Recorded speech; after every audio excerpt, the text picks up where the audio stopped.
My life for the last 2 years had been an exercise in sanding down the rough edges. I am Leo, 34 years old, and my world had become the predictable, comforting grain of reclaimed lumber. I ran a business building custom furniture and doing high-end renovations, a profession that suited my temperament. I liked taking things that were old, scarred, or neglected and making them whole and beautiful again. There was a satisfying finality to it, a tangible result that my emotional life had always lacked. My workshop, smelling perpetually of sawdust and varnish, was my sanctuary, a place where logic reigned and every problem had a solution that could be measured and cut. I was, for lack of a better word, settled. It wasn't a happy settling, like dust on a cherished heirloom. It was more like silt at the bottom of a slow-moving river, a quiet, murky resignation. I had accepted my lot. I was the reliable guy, the steady hand, the man you called when your deck needed rebuilding, not the one you called for a spontaneous weekend in another country. Chloe had been the one who wanted the other country. My relationship with her had lasted 5 years, a slow and steady erosion of her expectations. It didn't end with a bang. It ended with a sigh. We were sitting on the couch I'd built for our apartment, the one with the perfect mortise and tenon joints, when she delivered the verdict. "Leo, you're comfortable," she'd said, and the word landed like a shroud. "You're safe. I love that about you, but I don't think it's what I need anymore." She'd call me predictable, boring. Not in those exact words, but the sentiment was clear. I was the sturdy, reliable oak, and she was yearning for the unpredictable crackle of a forest fire. She needed chaos, energy, disruption. She found it, eventually, in a man named Julian who worked in tech and used words like synergy and paradigm shift without a trace of irony. I didn't begrudge her that. Not really. But the label stuck. Safe, it was tattooed on the inside of my skull. A quiet reminder of my own perceived inadequacy. I had mistaken my cautious nature for wisdom, my quiet for peace. I had built a fortress around my heart, and then wondered why no one wanted to storm the gates. So I retreated further into my work. We didn't call you boring. A perfectly balanced table didn't sigh with disappointment. My life was a quiet hum of routers and sanders, a world of right angles and level surfaces. It was enough, or so I told myself. Then the phone rang. It was a Tuesday afternoon, dust motes dancing in the slanted afternoon light of my workshop. The caller ID was a number I hadn't seen in 2 years, but I recognized it instantly. Mère d'Italie, Chloe's mother. My heart did a strange, uncomfortable lurch, a mix of nostalgia and dread. I almost let it go to voicemail. What could she possibly want? To chide me? To ask for Chloe's old things back 2 years too late? Curiosity, or maybe just a residual fondness for the woman, made me answer. "Lao." Her voice was exactly as I remembered it. Calm, cultured, with a warmth that Chloe's always seemed to lack. "Meredith. Hi. It's been a while, understatement of a century." "It has," she agreed, no awkwardness in her tone at all. "I hope this isn't strange, me calling out of the blue. I find myself in a bit of a predicament, and, well, your name was the first that came to mind." I leaned against my workbench, wiping a smear of what stained from my hand with a rag. "No, not strange at all. What's going on?" "It's my banister," she said, and I could almost hear her gesturing vaguely. "The main one in the entryway. It's developed a terrible wobble. I'm convinced one of these days I'm going to lean on it and end up in a heap at the bottom of the stairs. I know you're busy with your own projects, but I was hoping you might be able to take a look. I don't trust those big companies, and I remember the beautiful work you did on our back deck all those years ago." I remember that deck. I'd spent a month of Saturdays on it, Chloe handing me drinks and complaining about the noise while Meredith would come out with sketches and ideas, talking to me about the grain of the cedar and the angle of the sun. She had an artist's eye. The request was strange, but her reasoning was sound. I was good at what I did. "Of course," I said, my professional instincts kicking in. "I can swing by tomorrow morning, if that works." "Around 10. That would be perfect, Leo. Thank you. Truly." We hung up, and I stood there in the quiet workshop, the hum of the dust collector the only sound. My ex-girlfriend's mother. A wobbly banister. It felt like a trap, a doorway back into a part of my life I had carefully sealed off. But it was also just a job, a simple repair, and I had always liked Meredith. She was the calm center of the chaotic Hale family storm. While Chloe was all frantic energy, Meredith possessed a kind of potent stillness. The next morning, I pulled my work truck up to her house, a handsome old Victorian she'd been slowly restoring for the better part of a decade. It was a house with good bones, much like the woman who lived in it. I grabbed my small toolbox, the one for assessments, and walked up the stone path. She opened the door before I could ring the bell, a welcoming smile on her face. She looked fantastic. She was in her early 50s, but she had a vitality that defied age. Her silver-streaked hair was tied back in a loose knot, and she wore a simple white linen shirt and paint-splattered jeans. There was a smudge of what looked like cerulean blue on her cheek. She wasn't Chloe's mother. She was Meredith, a person unto herself. "Now, you're prompt. I always appreciated that about you," she said, her eyes crinkling at the corners. They were a deep, intelligent blue, and they held my gaze for a moment longer than was strictly necessary. "Some of us still believe in keeping appointments," I replied, a small smile touching my own lips. She stepped back to let me in. The house smelled of turpentine and fresh coffee. Her paintings, large abstract canvases humming with color, adorned the walls. It was a space that felt lived in, creative, and deeply personal. It was everything our old apartment, decorated according to the latest minimalist trends by Chloe, had never been. "So," I said, setting my toolbox down gently on the hardwood floor, "let's see this homicidal banister." She led me to the grand, sweeping staircase in the entryway. The banister was dark, polished oak, the newel post carved into an intricate pineapple, a symbol of hospitality. I placed my hand on it and gave it a firm shake. It wiggled, barely, a millimeter, maybe two. I shook it again, harder this time. I looked at the base, at the bolts securing it to the floor and the newel post. I ran my hand along the rail, checking for splits in the wood. Nothing. I knelt down and peered at the base of the post. One of the lag bolts was a quarter of turn loose, maybe less. I stood up and looked at her. She was watching me, her expression unreadable. "Meredith," I began, trying to find a diplomatic way to say this. "This isn't a wobble. This is a vibration. At best." A ghost of a smile played on her lips. "Is it?" It felt terribly unsafe to me. I opened my toolbox, pulled out a ratchet, and fitted it onto the bolt. I gave it one short, easy turn. It tightened with a satisfying clunk. I stood up and shook the banister again. It was rock solid, immovable. The entire operation had taken less than 30 seconds. "There," I said. "Fixed." "Oh," she said, placing her hand on the rail. She shook it. "Well, you see, you have a magic touch." I would have been staring at it for weeks, wondering who to call. "You can just send me a check for 10 cents, I joked, starting to pack my single tool away. "Or we can call it even." "Don't be ridiculous," she said, waving a dismissive hand. "You came all the way out here. The least I can do is offer you a decent cup of coffee." I just made a fresh pot. I hesitated. The job was done. I should leave, get back to my own world, my own quiet life. But the smell of coffee was enticing, and the thought of returning to my empty workshop felt suddenly, surprisingly bleak. And then there was the way she was looking at me, with an open, genuine curiosity that I hadn't encountered in a long time. "I like that very much," I found myself saying. She led me through the house to the kitchen, a bright, airy space with a huge butcher block island in the center. A half-finished painting stood on an easel in the corner, a chaotic swirl of blues and golds. She poured 2 mugs of coffee, black for me, just as she'd remembered. "So, how'd you been, Leo?" she asked, leaning against the counter as she handed me the mug. Her directness was disarming. "I've been good. Busy," I said, the standard safe answer. "The business is doing well.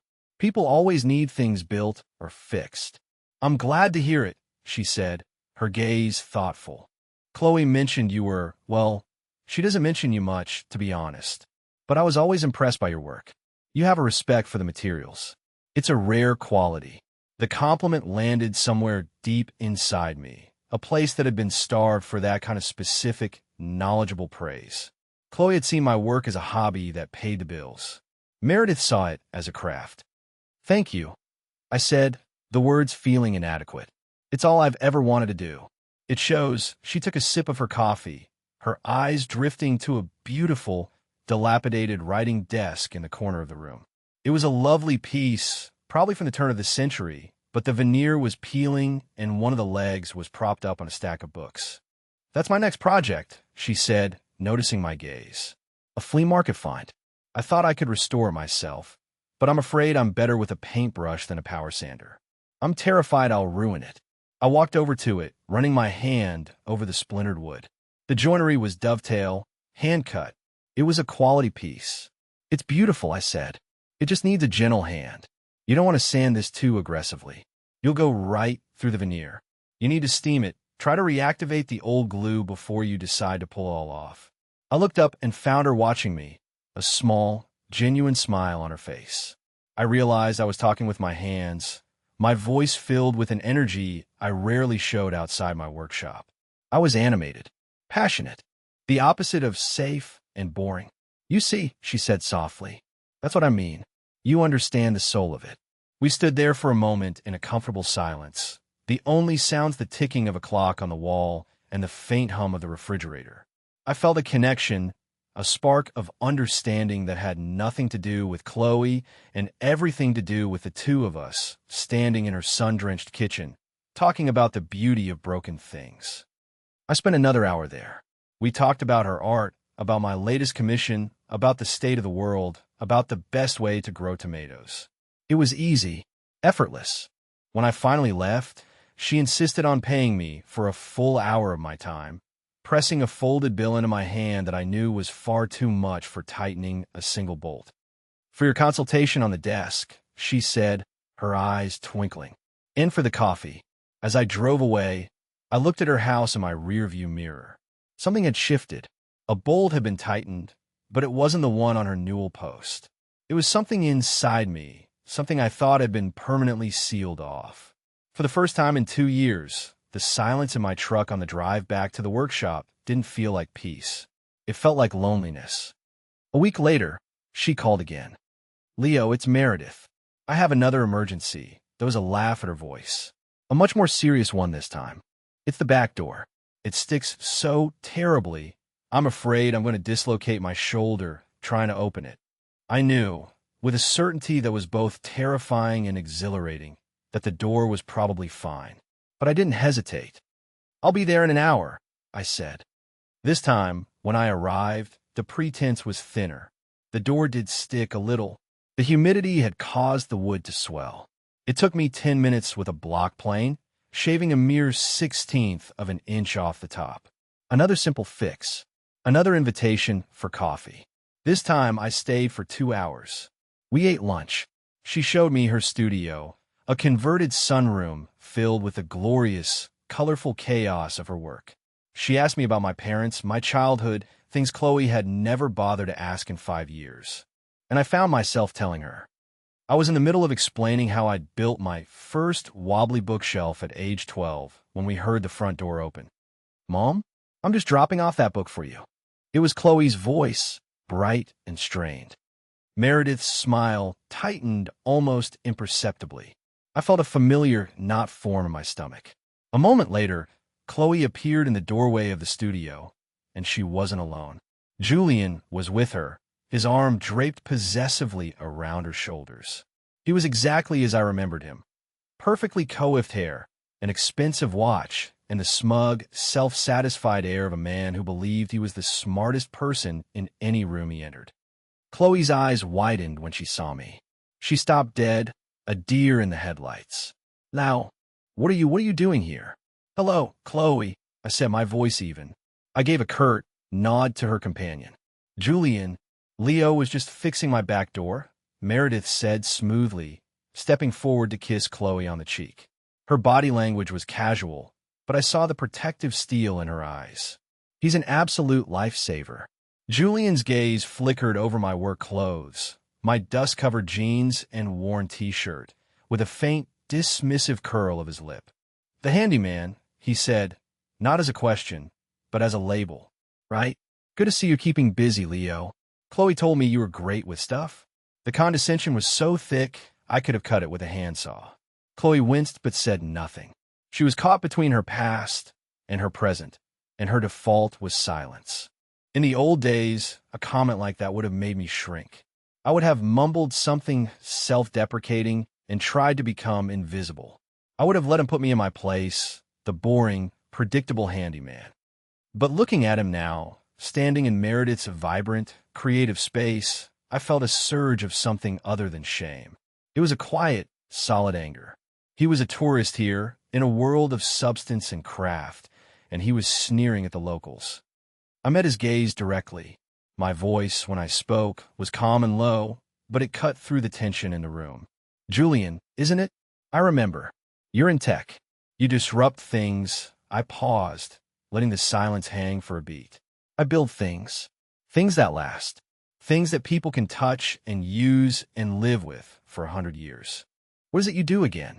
Design apps that make it easier to order a taco, then get replaced by a new one in 6 months? The silence that followed was profound. Julian's smug smile faltered. He looked like he'd been slapped. Chloe's jaw was literally hanging open. She had never in 5 years heard me speak with that kind of edge. I hadn't known I had it in me, either. It was Meredith who broke the spell.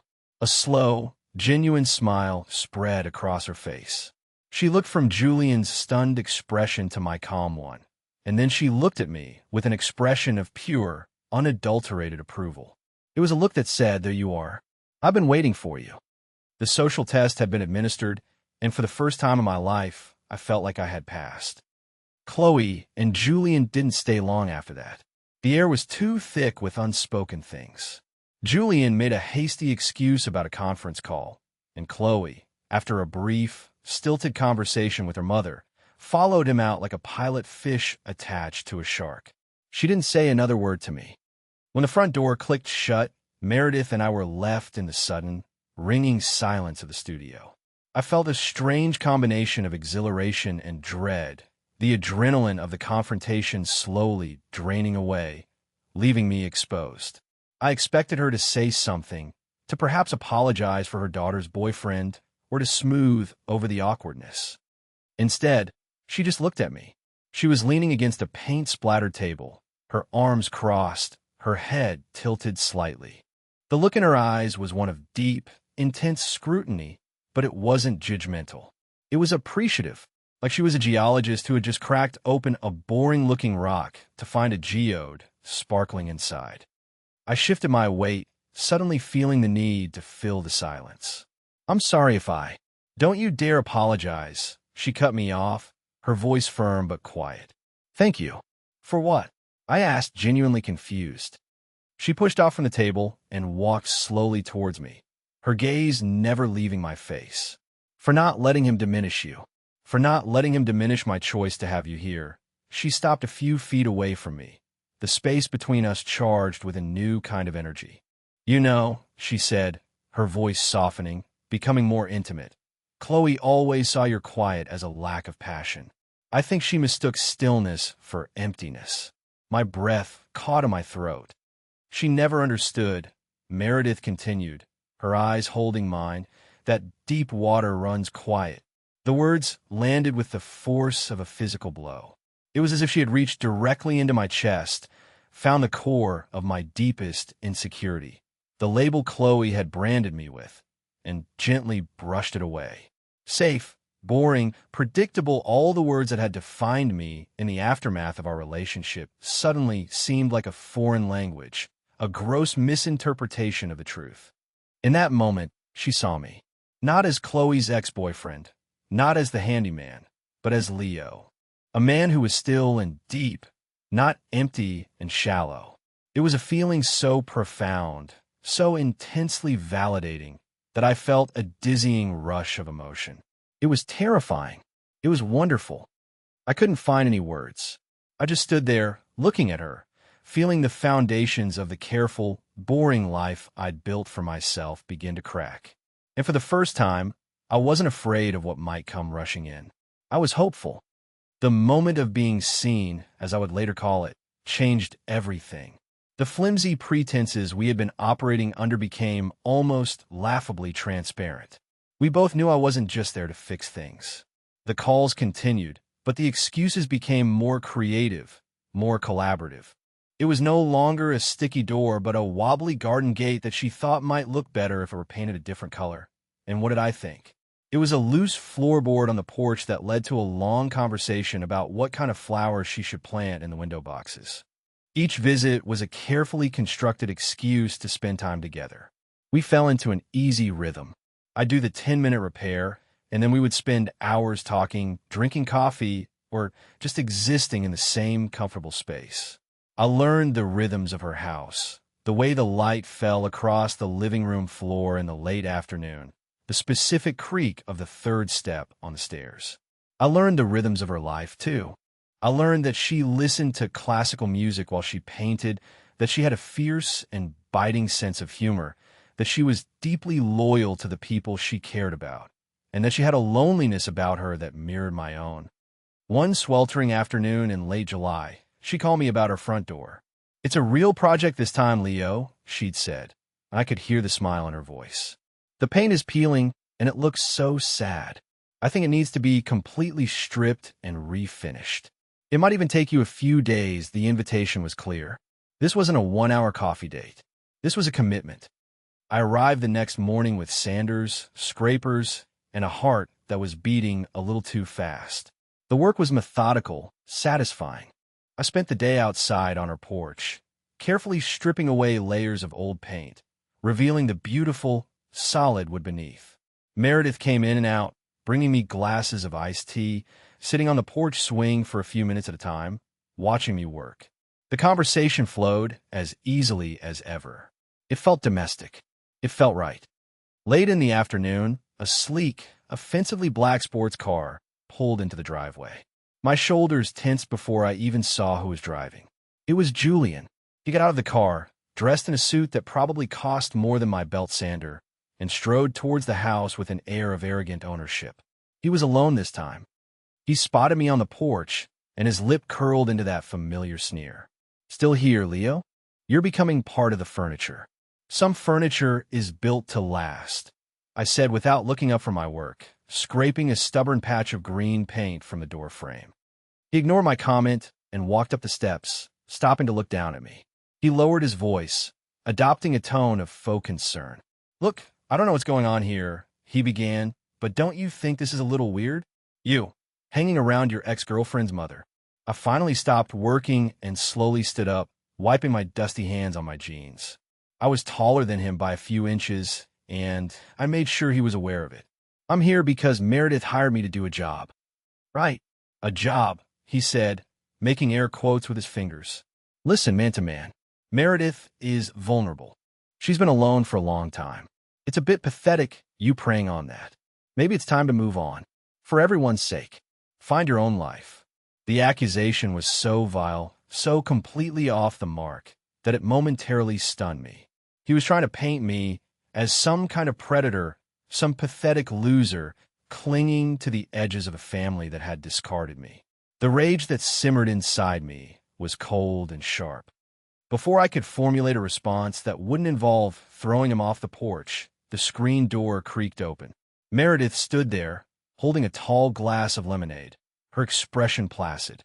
I had no idea how much she'd heard, but I suspected she'd heard enough. "Julian," she said, her voice deceptively light. "What a surprise. I wasn't expecting you." He immediately straightened up, his smug demeanor replaced by a sycophantic smile. "Meredith, I was just in the neighborhood. Thought I'd drop off those wine club tickets for you." "How thoughtful," she said, not moving from the doorway. She took a slow sip of her lemonade, her eyes, hard as blue diamonds, fixed on his. "I couldn't help but overhear the end of your conversation. You seem very concerned about my vulnerability." Julian's smile faltered. "Well, yes, of course, after your divorce, and with Chloe so busy." Meredith took a step out onto the porch, her calm presence suddenly filling the entire space. She was not a damsel in distress. She was a queen on her own territory. "Julian," she said, her voice dropping, losing all its previous lightness and gaining a core of pure steel. Leo is here because I invited him. He is my guest and my friend. What you're implying is not only insulting to him, it is profoundly insulting to me. She took another step, closing the distance between them. Julian actually took a half step back. My vulnerability, as you so delicately put it, does not require your unsolicited protection. I am a grown woman who is perfectly capable of choosing her own friends and managing her own affairs. Do not ever presume to speak for me or about me in my own home again. Is that clear? The takedown was so swift, so complete, that Julian was left sputtering. He looked from her cold, furious face to my impassive one, realizing he had fundamentally misjudged the situation. He had tried to assert his dominance and had been utterly routed. I didn't mean, he stammered. I know exactly what you meant, Meredith said, her voice final. I think it's time for you to leave. He practically scrambled off the porch, fumbling for his car keys, his expensive suit looking ridiculous in his hasty retreat. He threw one last, venomous glare in my direction before getting into his car and speeding away. The silence he left behind was deafening. The air on the porch was electric, thick with the aftermath of the confrontation. All the subtext, all the carefully constructed excuses had been stripped away like the old paint on the door. Her defense of me hadn't been about an employer standing up for an employee. It was personal, deeply personal. She turned to me, the anger draining from her face, leaving behind something softer, more uncertain. She looked at me, and I looked at her, and in that shared gaze, the flimsy premise of our arrangement crumbled into dust. We weren't a homeowner and a handyman. We were a man and a woman standing on a porch, the unspoken truth of our connection finally laid bare for both of us to see. My heart was hammering against my ribs. I wanted to say something to close the small distance between us, to touch her arm, to do anything to ground the swirling energy that was crackling in the air. But the moment was too raw, too new. The stakes had suddenly become terrifyingly real. So we just stood there, in the quiet of the late afternoon, the smell of stripped pine and summer dust hanging between us, and let the silence say everything we couldn't. After what felt like an eternity, Meredith finally broke the silence. Her voice was a little shaky. I believe, she said, gesturing with a now-forgotten glass of lemonade. This was for you.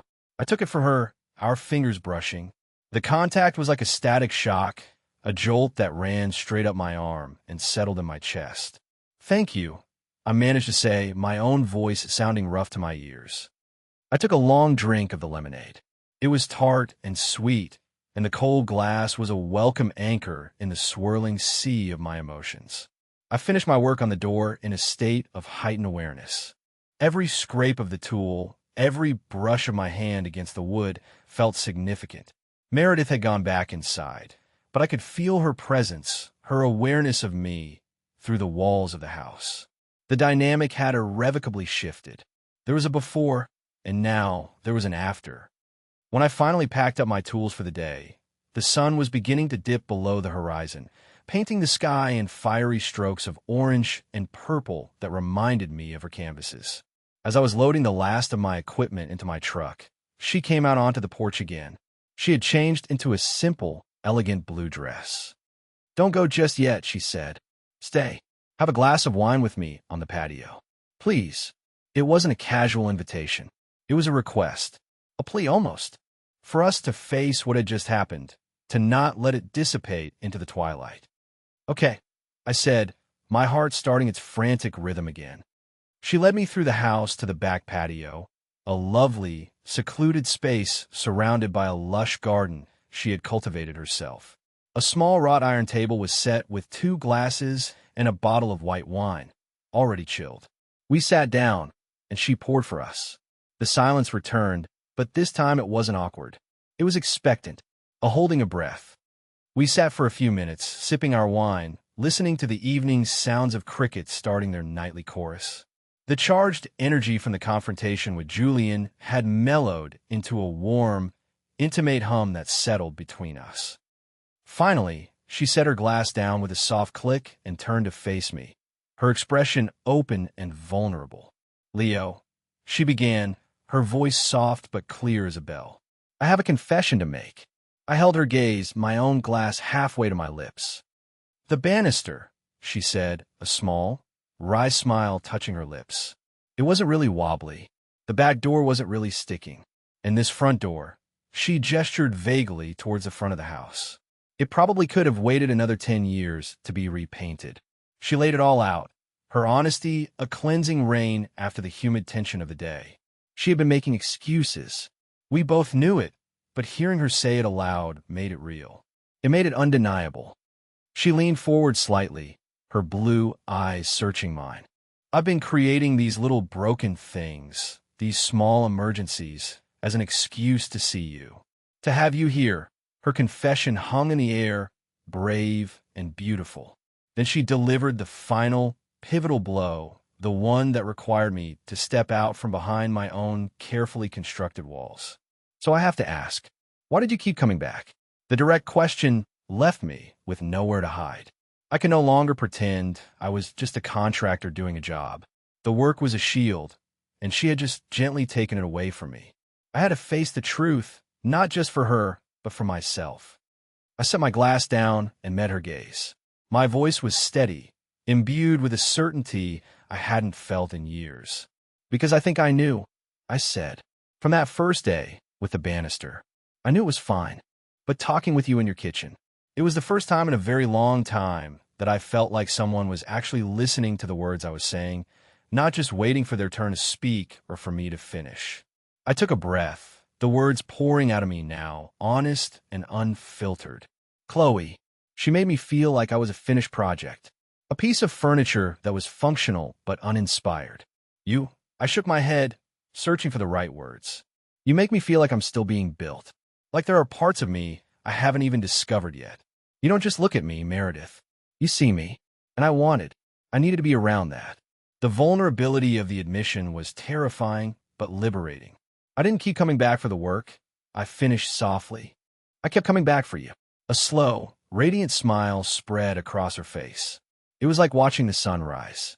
All the uncertainty, all the tension melted away, replaced by a look of pure, unadulterated joy. She reached her hand across the small table, her movements deliberate and sure, and placed it over mine. Her touch was warm, her skin soft. It wasn't a polite, friendly touch. It was a claim, an answer. I instinctively turned my hand over, lacing my fingers with hers. The connection was instantaneous, a circuit completed. We just sat there for a long moment, holding hands across the table, the unspoken emotions of the past few weeks finally finding a voice in that simple, profound physical contact. The light had faded from the sky, and the garden was awash in the soft glow of twilight. I looked at her, at the way the dim light softened the lines around her eyes, at the genuine happiness shining in her expression, and I knew I was on the precipice of something life-altering. The cautious, safe man I had allowed myself to become would have pulled his hand away. He would have made an excuse and left, retreating to the safety of his predictable world. But that man was gone. Meredith had seen past him, and in doing so, had given me the courage to leave him behind. I squeezed her hand gently, and she squeezed back. Without breaking eye contact, I leaned forward, and I saw her do the same. She met me halfway. The kiss was not what I expected. It wasn't the tentative, exploratory kiss of a new relationship, nor was it the fiery, passionate kiss of pent-up desire. It was a kiss of recognition. It was quiet, and it was deep, and it was sure. It tasted of wine and honesty and the promise of something real. It felt like coming home to a place I had never been before. When we finally pulled apart, the world seemed to have shifted on its axis. We looked at each other, a silent acknowledgement passing between us. This was it. This was the beginning. A week later, I called her. Not about a job, not about a repair. I asked her out on a date. A real date. I would love that, she'd said, her voice warm and happy over the phone. I picked her up on a Friday night. I didn't take her to a flashy, trendy restaurant like the ones Julian would have chosen. I took her to a small, quiet Italian place tucked away on a side street, a place I loved for its unpretentious atmosphere and its ridiculously good handmade pasta. It was a place that was authentically me. Seeing her walk out of her house in a simple, elegant black dress, I felt a sense of rightness that was so profound it almost knocked me off my feet. This wasn't my ex-girlfriend's mother. This was Meredith, the brilliant, beautiful woman I was taking on a date. The dinner was perfect. We talked for hours, the conversation flowing as easily as it always did, but now it was layered with a new intimacy, a new permission. We could lean in closer. I could reach across the table and take her hand without a second thought. We laughed, we shared stories, and the chemistry between us was a palpable, living thing. It was over dessert that we finally broached the subject that had been hovering at the edges of our new reality. "We have to talk about Chloe," she said, her expression serious but not worried.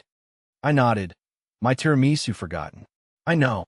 She's not going to understand this," Meredith stated, not as a criticism, but as a fact.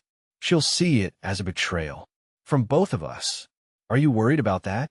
I asked, wanting to know where she stood. She considered this for a moment, swirling the wine in her glass. "I'm worried about hurting my daughter. I will always love her. But," she looked up, her gaze firm and unwavering, "I will not allow her, or anyone else, to dictate my happiness. I've spent too much of my life making choices based on other people's expectations. My marriage, my art. I'm done with that." She reached across the table and took my hand. "What we have, Leo, this feeling, it's rare. I'm not willing to sacrifice it on the altar of someone else's discomfort, not even my own daughter's." Her strength, her clarity was breathtaking. She was offering me a partnership, a united front. "I feel the same way," I said, my voice thick with emotion. "Chloe and I, that was a different lifetime. It ended a long time ago. What's happening between you and me is entirely separate. It's about us." And with that, the ghost was exorcised. We had acknowledged the complexity, faced it head-on, and made a conscious choice to prioritize our own connection. It was an adult decision, made by two people who understood the weight of the past, but refused to be buried by it. The trust that was forged in that conversation became the foundation of everything that followed. Our lives began to merge in small, quiet ways. The front door project, which was now a legitimate, ongoing job, became a backdrop for our burgeoning relationship. I'd arrive in the morning and find she'd already made a pot of coffee, a mug waiting for me on the counter. She would come out and read on the porch swing while I worked, the comfortable silence between us more intimate than any conversation. She started visiting my workshop. She'd bring lunch, her eyes wide with genuine fascination as she watched me work a piece of walnut on the lathe, the shavings curling away like ribbons. She'd run her hands over my finished pieces, understanding the time and care that went into each one. She didn't see a hobby. She saw my art, my soul, expressed in wood. I left a sweatshirt at her house, and the next time I came over, I found it neatly folded on the chair in her bedroom. She left a book of poetry in my small apartment, and I found myself reading it before I went to sleep, her pencil-thin margin notes a secret conversation between us. We were building something, not with wood and nails, but with shared moments and quiet understanding. It wasn't the chaotic, fiery passion Chloe had craved. It was a slow burn, a deep and steady warmth that felt infinitely more real, infinitely more sustainable. It felt like home. 2 years later, I stood in the kitchen of Meredith's house, our house, watching her at her easel. The late afternoon sun streamed through the windows, illuminating the dust motes and the vibrant colors on her canvas.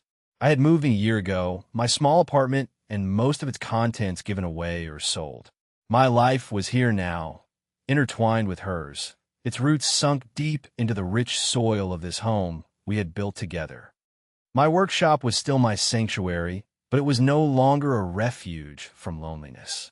Now, it was just a place I went to work, and the best part of my day was coming home, smelling turpentine and whatever delicious thing she was cooking for dinner, and pulling her into my arms. Chloe's reaction had been predictable. There was an initial explosion of disbelief and anger. Accusations were thrown, dramatic ultimatums issued. It was a difficult few months, but Meredith had been steadfast. She was calm, loving, but utterly immovable.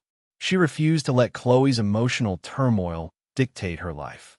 "This is my happiness, Chloe," she had told her daughter during one particularly fraught phone call I'd overheard. "You don't have to understand it, but you do have to respect it." The storm eventually passed.